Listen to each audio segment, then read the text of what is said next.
What's going on, everybody? I hope you're all well, and welcome back to Dragon Age Origins. Now, as always, this is not going to be a main episode of the Let's Play. This is going to be a Codex lore reading episode. If that's not something you're interested in, then go ahead and click away now and wait for the next main episode of the Let's Play. If that is something you're interested in, then as you can see, we have a lot to dive into, so let's get our nerd on. Now, in creatures, we have 3 new things. First up, we have Archdemon. In darkness eternal they searched for those who had goaded them on, until at last they found their prize, their god, their betrayer. The sleeping dragon Dumat, their taint twisted even the false god, and the whisperer awoke at last, in pain and horror, and led them to wreak havoc upon all the nations of the world. The First Blight, Therenides 8-7. The false gods of the Tevinter Imperium lie buried deep within the earth, where they have been imprisoned since the Maker cast them down. No one knows what it is that drives the Darkspawn in their relentless search for the sleeping old gods. Perhaps it is instinct, as moths will fly into torch flames. Perhaps there is some remnant of desire for vengeance upon the ones who goaded the Magisters to assault heaven. Whatever the reason, when Darkspawn find one of these ancient dragons, it is immediately afflicted by the taint. It awakens twisted and corrupted, and leads the Darkspawn in a full-scale invasion of the land. A Blight. Orzammar was once the Tevinter god of beauty. In ancient times, he was worshipped by musicians, artists, and poets.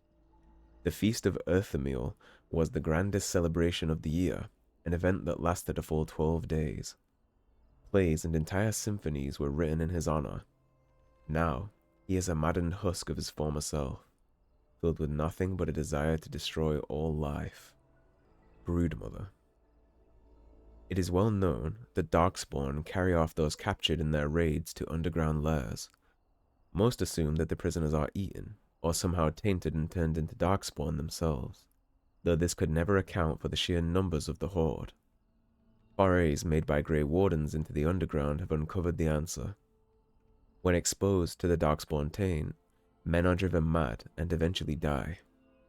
Women, however, undergo great pain and gross mutations that cause most of them to perish. Those that survive, however, become the grotesque broodmothers. These giant, twisted behemoths birth many Darkspawn at a time. A single broodmother can create thousands of Darkspawn over the course of her lifetime. Each type of Darkspawn is born from a different broodmother. Humans produce Herlocks, dwarves produce Genlocks, elves give birth to Shrieks, and from Canare are born the Ogres. So they snatch all kinds of females, so every time you see an ogre out in the wilds, it is because the Darkspawn captured a Canary female and took her off to the deep roads, the same way as they did with Bronca's house down in the deep. Very chillin' stuff. It reminds me a lot of the way the Reapers work in Mass Effect, how they take off different species and turn them into mutated, monstrous versions of themselves. It's kind of what the Darkspawn do here too. Just less machine and more mutation. Deepstalker. A fool trusts his eyes. A wise man fears every rock as a Deepstalker. A dwarven saying. Possibly the strangest of all the creatures found in the deep roads is the Deepstalker.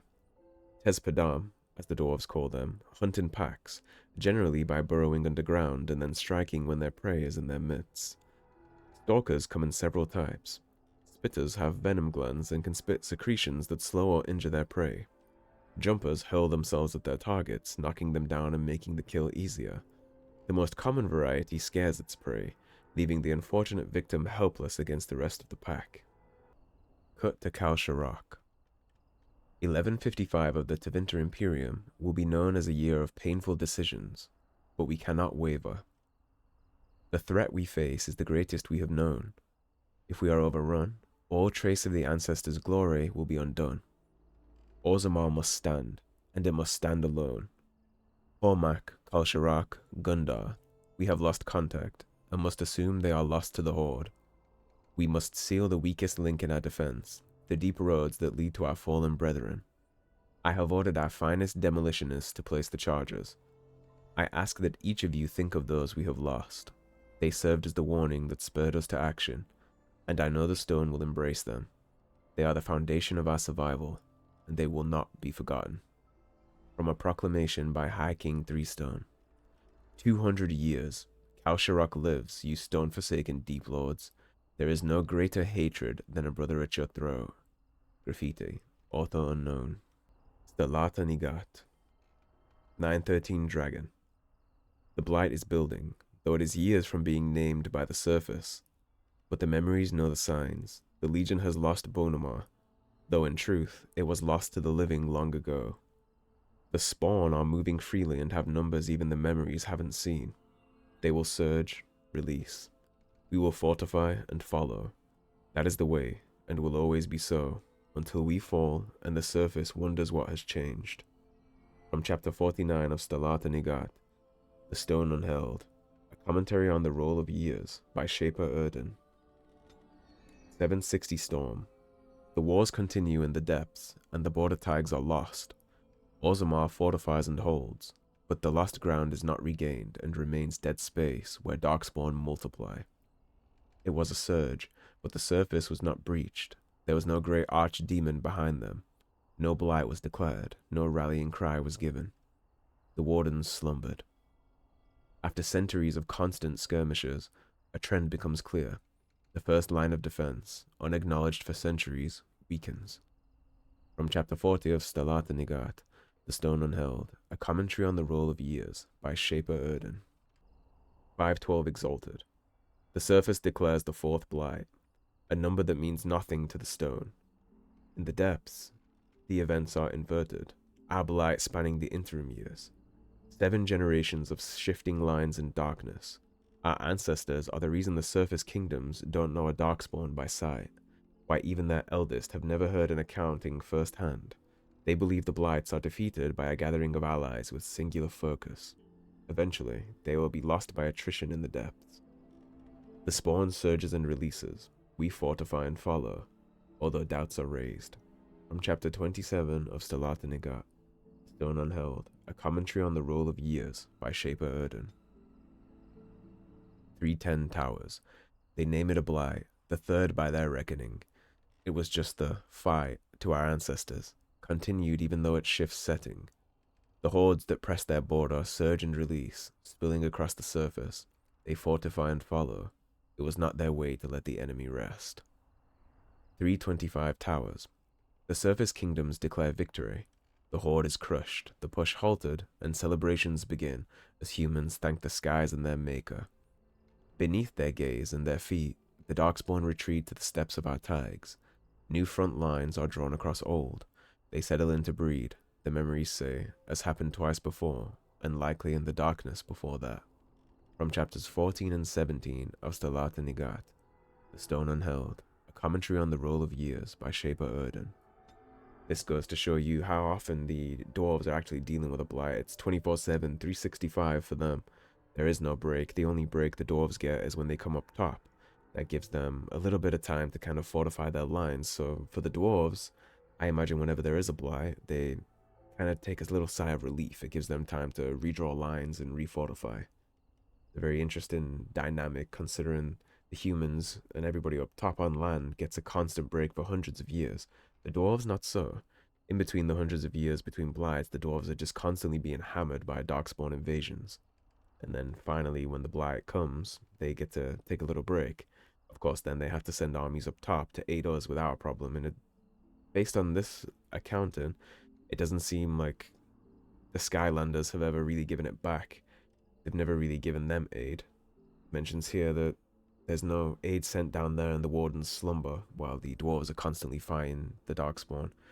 Does make you wonder why the Wardens or anybody else has never amassed a giant army and attempted to invade the Deep Roads. When we talked to Cardle, the Dead Legion commander, he said he would be very down to do that. It's just there's never enough support or a leader that wants that. Interesting food for thought. It does make you pity the dwarves a little.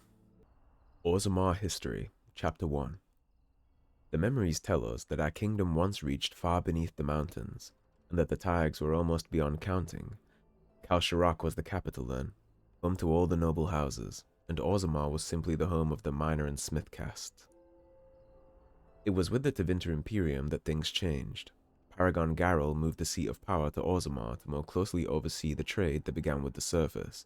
It seemed that our people were entering a new age of prosperity. The memories hold no explanations for the coming of the Darkspawn, only questions. At first, there were rumors, noises in the deep roads, a lost traveler here and there. The warrior caste sent men to patrol the road and thought the matter settled. We did not know that while we searched for them, they were engaged in a search of their own. Sleeping deep in the stone itself was the Archdemon. They found him and awakened him, and the Blight began. The Darkspawn poured out of the deep roads like smoke then, and the warrior caste struggled to hold them back. Countless tags were lost in that first Blight, but, as ever, in the worst moments of our need, a paragon arose. Bhelen Aeducan led the defenses of Orzammar, and the Dark Horde was beaten back. The cost of victory, however, was great. Much of the deep roads were sealed to hold back the Darkspawn, cutting off tags and even whole cities forever. Orzammar as a Kingdom was told by Shaper Seabor. Orzammar History, Chapter 2. We were losing the war against the Darkspawn, slowly, a few men at a time, but losing all the same. The warrior caste was dwindling with each generation as more able-bodied men perished in their prime without fathering sons. With each generation, more of the deep roads had to be sealed, more tags lost forever. The kings of Orzammar watched and wondered how long it would be until nothing remained of our people but the memories. And then, Paragon Caridin arose from the smith caste with a new weapon, golems. Giant soldiers of living stone and metal, each one was an army. With the Paragon's golems, we began to retake the lands we had lost. For a while, there was hope that victory, final victory, was coming. But at the height of the war, Paragon Caridin disappeared, and with him, the means to make golems. Several forays were made into the deep roads to search for the Paragon, but nothing was ever found. Over time, the golems we had were damaged beyond repair, and we began our slide, once again, towards extinction. Orzammar as a Kingdom, as told by Shaper Seabor. The Blights. My dear Annika, I would not worry about the assembly. Let the nobles sit together and argue over whose house owns the grandest tag. It keeps them from panicking, which they would surely do otherwise, and prevents them from making a greater nuisance of themselves. War is the business of warriors. I would say that the enemy's strategy seems to be changing, but they never appeared to have a strategy before, beyond destroying everything in their path. For weeks, their numbers appeared to be dwindling. There was talk that perhaps we were getting close to wiping them out. We could not have been more wrong. But today, we came upon the body of their main force. I cannot give words to it, Annika. I have never before seen so much death in one place. There were Darkspawn beyond counting, and at the heart of the throng a great beast, as tall as the palace of Orzammar, with a breath of fire. A paragon of Darkspawn, perhaps, or they seemed to pay it deference. They were leaving, marching toward the mine shafts which lead to the surface, but I knew when I beheld them that once they have devoured what lies above us, they will be back. From the letters of Paragon Aeducan. Bhelen Aeducan. Third of King Endrin's children, Bhelen has always been considered the last and least of his family. Not the heir nor the favorite, and not as accomplished as either sibling. Bhelen's most notable trait was his ability to stay out of trouble. His efforts were for nothing, though. The assembly named Harrowmont King of Orzammar, and the coup he tried to stage in revenge was cut down almost before it began. Lord Harrowmont. House Harrowmont is one of the oldest noble houses, as old as Orzammar itself.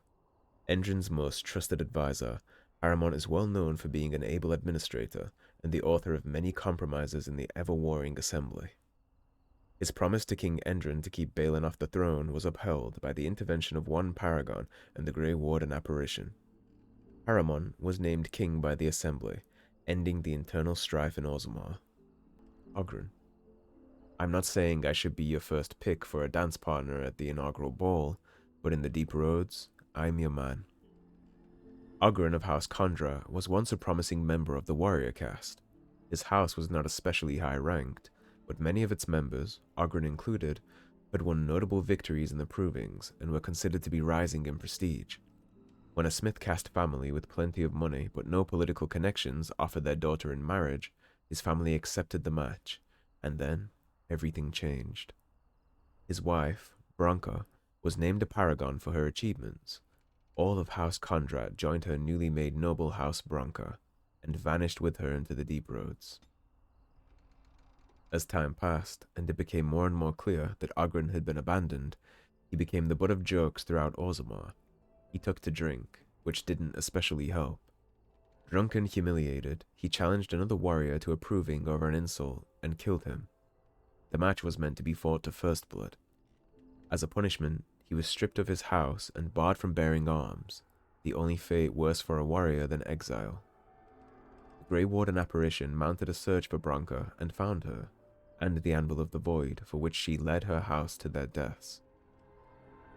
Oghren enjoys challenging his pallor with alcohols of ever-increasing rarity, potency, and outright lethality. This has afforded him no benefit whatsoever. Caridin's Journal, 940, 45th day, 5th year of the reign of King Voltor. I have done it. The vision the ancestors gave me has come to fruition. Today, a man sat up from my forge, a man of living stone and steel. I called him Gollum, for the legend of those great statues animated by the dead. They are our future and our salvation. 940, 60th day, 5th year of the reign of King Voltor. It is a horrific process. Not every man could do such a thing and survive with his mind intact.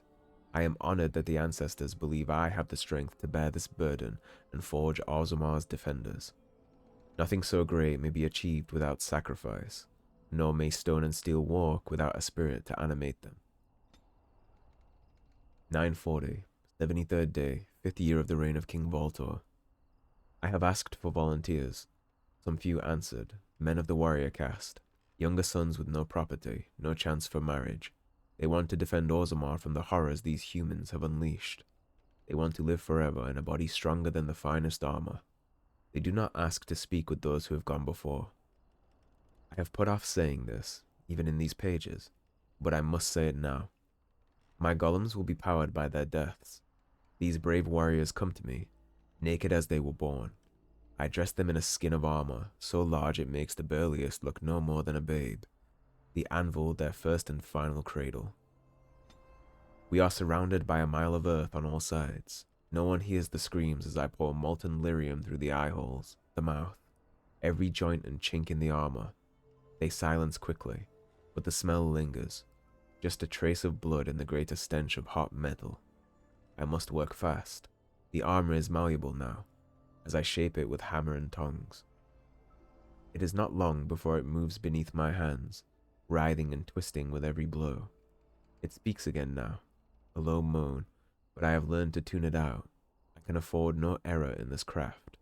There can be no melted slag blinding the eyes, nor an unhewn bit of granite shackling the leg. They groan at my work, but would they rather be broken, crippled? Those I have spoken to tell me of the pain, but could they see themselves, they would see perfection. From the Journal of Caridin. Trian's Journal, 21 Faventus. Noticed Garim running around trying to get pieces of my sibling's ceremonial armor ready for the feast. Stopped him and asked him how preparations were going. He mentioned that one of the braces had a spot of tarnish on it. Was quite impressed at his dedication. He is most loyal to our family. 23 Faventus. Was on my way to discuss the treaty with father when came across a messenger waiting in the hall. On being asked why he was loitering about the royal palace, he mumbled something about having a gift for the new commander and asked me, begged almost, to pass along some object or other to my sibling. Me, the heir to the throne of Orzammar, does not run errands for a messenger. Must have been new on the job. Had him thrown out, however, still reeling from the goal of it. Learned later that Bhelen had told the messenger the quickest way to get things to our sibling was through me, and had made him wait until I came by. So unseemly for a prince of Orzammar to play such tricks. He needs to grow up and understand that, as royalty, he has responsibilities. 24 Faventus. Found Bhelen's little playmate again, lurking about the corridors outside his bedroom this morning. Must have been trying to steal something, or already had. Bosom seemed fuller than most decent ladies, some jewels hidden in their bodice. Anyway, pretended not to see her. Would have been awkward otherwise. Wish Bhelen would keep her confined to his room, if he must have her around. Little brother is too concerned with fun and pleasure, and not serious enough about his duties as prince. Must talk to him about discipline when have time. Unfortunately, much too busy with the many tasks father has laid upon my shoulders. 26 for Ventus. Remember to send small token of gratitude to Jalia Helmi. Alliance between Helmi and Aeducan must be kept strong.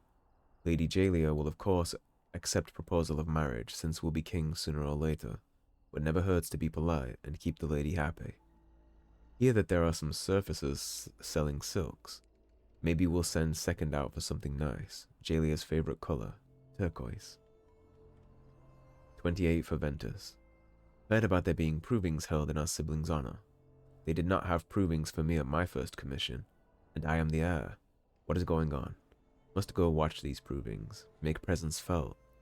Orzammar must not forget that I am to be her next king. From the Journal of Trian Aeducan. A letter from Rica. My dearest Prince Bhelen, you are too kind to me.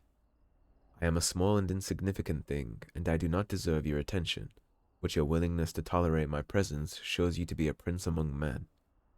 I cannot thank you enough for the beautiful necklace you presented to me. I will cherish it always, and I promise I will wear it at our next meeting.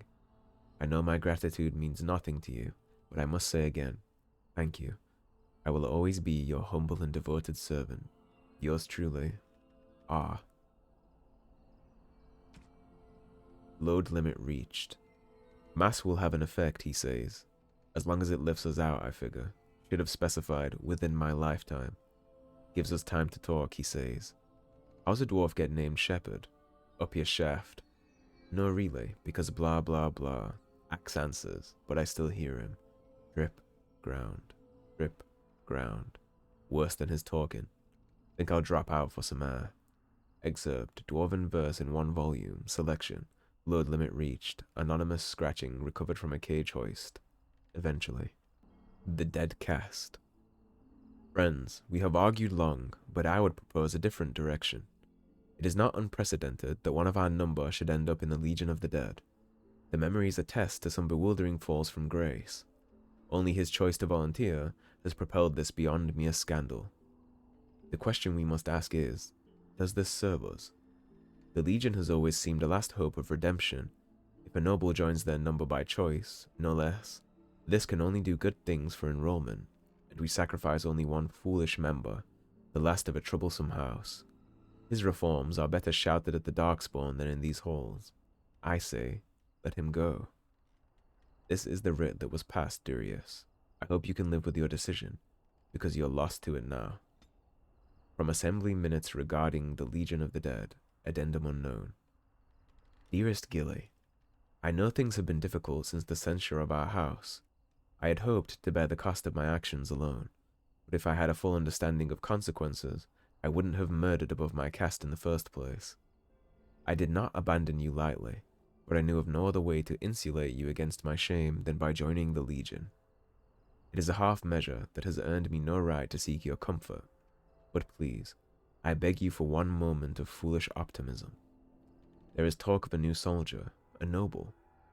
The things I have heard, I will not curse them by voicing them aloud, but it may be a path to respectability for my kin. For you, if there remains any official line open to our name, can you verify he is real? That House Fereld is in good stand? A letter from Myers, unsent. May this report find the proper eyes to affect future tactics. We found an enclave of the spawn, possibly a breeding lair, but we could make no approach. There were far more spawn than anticipated, and I divided the squad to draw the main body of the horde away. I do not expect to survive, but I have made certain that most of my men will see another day. I am torn by this, as my petition will go unheard, and that may curse many more of the Legion than would die here, but I simply cannot abandon the men I have looked in the eye and called brother. Perhaps they will not thank me for this, believing themselves already dead, but where there is life, there is hope. I will not be the last to see their worth. From a recovered Legion of the Dead field report by Lord Durius Fereld. Casualty, Durius Fereld, Lieutenant, found dead with his squad. The corpse was left untouched, suggesting the Darkspawn feared his spirit even in death. His ferocity defending his men was corroborated by survivors before they succumbed to corruption. It is rare for a soldier's actual death to exceed the honors given at his enlistment, but Ferold was an odd one, an agitator. His eccentric promises were disruptive, and I fear his death may demoralize more of the Legion than actually hurt his fantasies firsthand. He was committed to the stone with his insignia, as honorable a burial as we can manage with the spawn at our heels, but officially he has formed a second front. Better his foolish hopes are diluted by time than killed outright. From a bi-weekly casualty report by Sergeant Unger. By virtue of honored ancestry and great personal sacrifice on the part of its last descendant, the joining of House Ferold and the Legion of the Dead is recognized as worthy of investigation by the memories. If the lineage proves intact and sufficient, relations of the Legion of the Dead may be acknowledged as minor nobility, albeit with restrictions. This minor house will now undergo the generational process of admittance to the memories. May honor come to its descendants, as recorded by the memories. The Crosscut Drifters. Fools and renegades, the lot of them.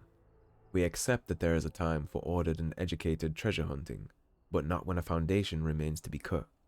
What fortunes have they made? What houses have they elevated? The minor veins they have traced have satisfied neither this assembly nor their own gambler's thirst. Their actions can only grow more erratic and undisciplined, and while no incidents have been reported, they will eventually undermine the stability of a major passage. It is the opinion of this assembly that prospecting be restricted until we can be certain of the stability of the deep roads. These crosscut drifters can find their fortune in a trade. Let animals burrow wherever their nose points them. Dwarves are meant to excavate by careful degrees. From an assembly memorandum. Rogan cut a beautiful line down a minor vein today, twisting his supports along the footwall like a backbone. He's got a gift for lagging. It's almost crystalline. I swear I could tap it and hear the stone sing. Non-standard by any inspector's measure, but that's the starting point, isn't it? We're letting the stone take us where she wants, not gouging out highways so the palace can have another pantry. I suspect they will revoke our privileges at the next assembly sitting. I say good luck to them. They'll never find us to deliver the writ. They are afraid of the road we travel. We're close to a major strike. The stone, she's pulling us to something. And to the vents if I'll let some dwarves who deny their sense get in the way of it. From the Journal of Brunnar, founding fellow Crosscut Drifters. We can no longer tolerate your flagrant disregard of this assembly and published excavation doctrine. The actions of your team have potentially compromised 2 future projects, resulting in an expensive redesign of the deep roads. Fortunately, development of the largest shaft will continue, or you would have faced additional fines.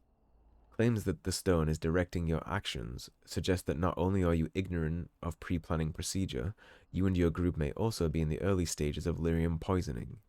You are in breach of Orzammar mining code, and hereby forfeit all claims made during your unapproved activities.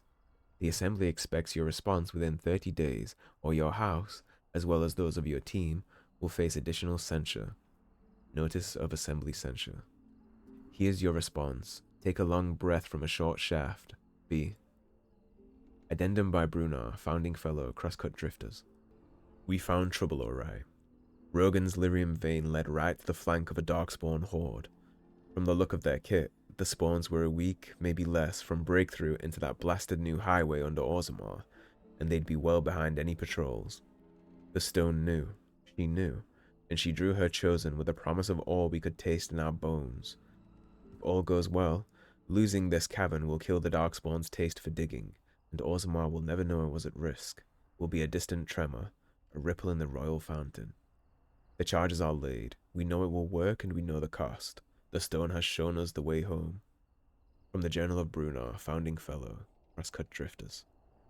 So this is actually the story of a small mining team that were being censored out the wazoo, but they kept digging, and they eventually found a Darkspawn horde on the flank of Orzammar. They then collapsed the tunnel, killing the spawn and themselves, and saved Orzammar without ever being honored or known for that. They just vanished in the deep roads. It's a very interesting little story. We of course found all these codexes for the drifters in the rubble remains down in the deep roads. The Gangue Shade. The stone has a will that surrounds and directs. She guides even when we are willfully blind to her influence, but she is not pure. The stone bears a corruption as old as balance. For the dwarves to prosper, the gang, the waste and unstable rock must be cut away. But like the stone, the gang also has an influence. Each of us must face this, must carve the worst of ourselves away, but the Legion of the Dead bears a unique responsibility. Only the fully adorned of the Legion can face the gang, can cut into the darkness that afflicts the raw stone. She encircles us, and we must protect her, here where darkness meets light. The Legion of the Dead inscription, undated. Alright guys, that is going to be a wrap for this episode. That's all the Codex is caught up with, so we are ready to press on towards the Landsmeet. Thanks for watching. If you enjoyed the video, please subscribe, leave a like and a comment. As always, don't forget to ring that bell. If you'd like to support the cause and help improve the channel, there is a tip link in the description below. Otherwise, stay tuned and I'll see you guys soon with more Dragon Age Origins. Take care guys, have a good day.